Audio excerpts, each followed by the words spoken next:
வியாழக்கிழமை இந்த இரவு வேளையிலே ஆண்டவராகிய இயேசு கிறிஸ்துவனுடைய 922வது கர்த்தருடைய சத்தியத்தின் தலைப்பு may the lord open the heavens and blesses. கர்த்தர் வானத்தின் பலகணிகளை திறந்து நம்மை ஆசீர்வதிப்பார் என்று மல்கியா 3வது அதிகாரம் 10வது வசனம் சொல்லப்பட்டிருக்கிறது. அங்கே கர்த்தருக்கு காணிக்கைகளையும் தசம பாகங்களையும் கொடுக்கப்படும் பொழுது ஆசீர்வாதம்.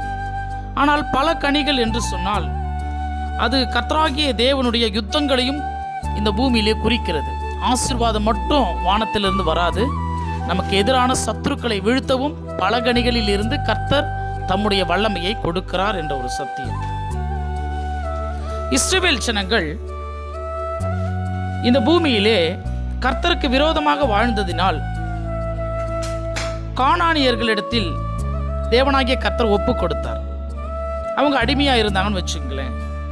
அந்த காலகட்டத்தில் கர்த்தராகிய தேவனுடைய தீர்க்கதரிசியாகவும் நியாயாதிபதியாகவும் தேபேரால் என்ற ஒரு பெண் நியாயாதிபதி வாழ்ந்தார்கள்.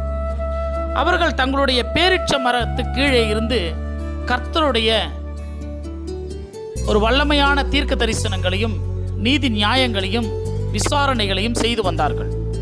அப்பொழுது அவர்கள் சொல்றாங்க, கர்த்தராகிய தேவனே, உங்கள் கையிலே இந்த எதிராளிகளை ஒப்பு கொடுத்துட்டார். இனிமே நீங்க யுத்தம் செய்து அவங்க கட்டந்து உங்களுடைய தேசத்தையும் ஜனங்களையும் மீட்டுக் கொள்ளுங்கள் என்று சொல்லுகிறார்.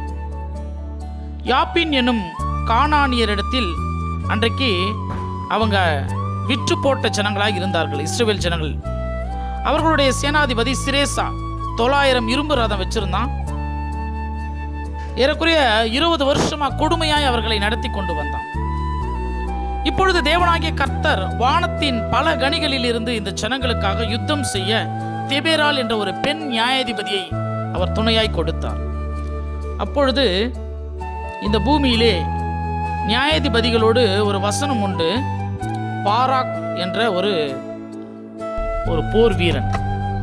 மோசே ஒரு காலகட்டத்தில் எகிப்தை விட்டு வெளியே வரும்பொழுது ஒரு வார்த்தை சொன்னார். என் தேவனாகிய கர்த்தாவே, நாங்கள் எகிப்து என்ற அடிமைத்தனத்திலிருந்து விட்டுட்டு இப்போ நீங்கள் காண்பிக்கக்கூடிய கானான் தேசத்துக்கு பயணம் செய்ய வேண்டும் என்று சொன்னால் நீங்கள் எங்களோடு கூட வந்தால் மட்டுமே நாங்கள் இந்த இடத்திலிருந்து புறப்படுவோம் என்று சொன்னார். கர்த்தருடைய கரம் அவர்களோடு கூட அக்னி ஸ்தம்பமாகவும் மேக ஸ்தம்பமாகவும் தெய்வம் வந்தார், வெற்றியும் தந்தார்.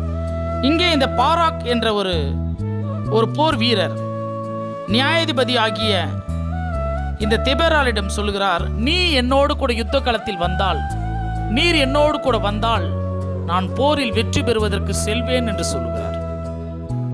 எல்லோருமே ஆண்டவராகிய தேவனை நம்பி வாழ்கிறார்கள். அப்பொழுது தேவனாகிய கர்த்தர் அந்த யுத்தத்தை நடத்தினார்.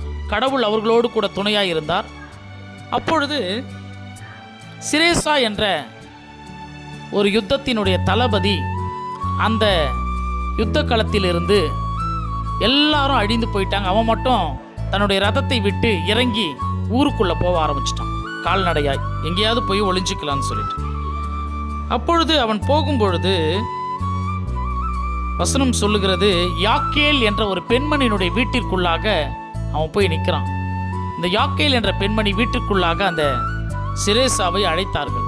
வாங்க எஜமானே வாங்க, உங்களுக்கு அவன் தண்ணி தான் கேட்டான், இவங்க பாலை கொடுத்தாங்க, வெண்ணையும் கொடுத்தாங்க, நீங்க ஒளிந்து கொள்ளுங்கள் என்று சொல்லி ஒரு துப்பட்டாவை கொடுத்து அவன் மீது சுற்றினார்கள். ஏன்னா இஸ்ரவேல் தேசத்து ஜனங்கள் அவனை கொல்லுவதற்கு சுற்றி கொண்டு வராங்க.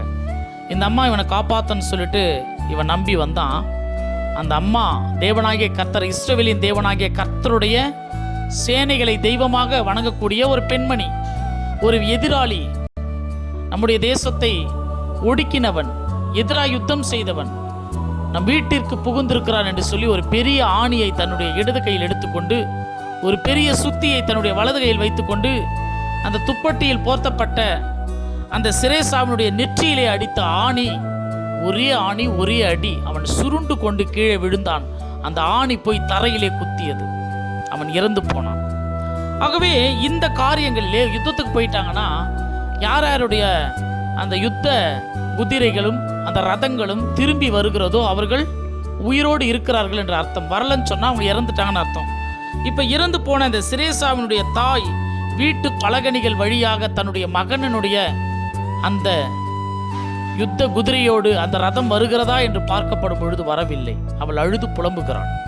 ஆகவே வானத்தின் பலகணியிலிருந்து ஆசீர்வாதம் மட்டுமல்ல, கர்த்தர் வானத்தின் பலகணிகளிலிருந்து யுத்தமும் நடத்துகிறார். எதிரானவர்களை நமக்கு ஜெயம் கொண்டு நம்முடைய கரத்திலும் ஒப்புக் கொடுக்கிறார்.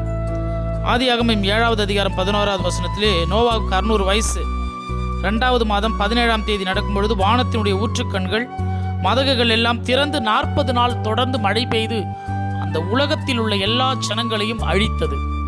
நோவா மட்டும் தன் பேழையில் காத்து கொள்ளப்பட்டான். ஆகவே வானத்தின் பலகணிகள் என்பது ஆசீர்வாதங்களை மட்டும் கொடுப்பது அல்ல, நமக்கு விரோதமான எல்லோரையும் நம்முடைய கரத்தில் ஒப்பு கொடுத்து அழித்து போடுவதற்கும் கர்த்தர் யுத்தம் செய்கிறார் என்ற ஒரு சத்தியத்தில் ஆண்டவராகிய இயேசு கிறிஸ்துவை பற்றி கொள்ளுங்கள்.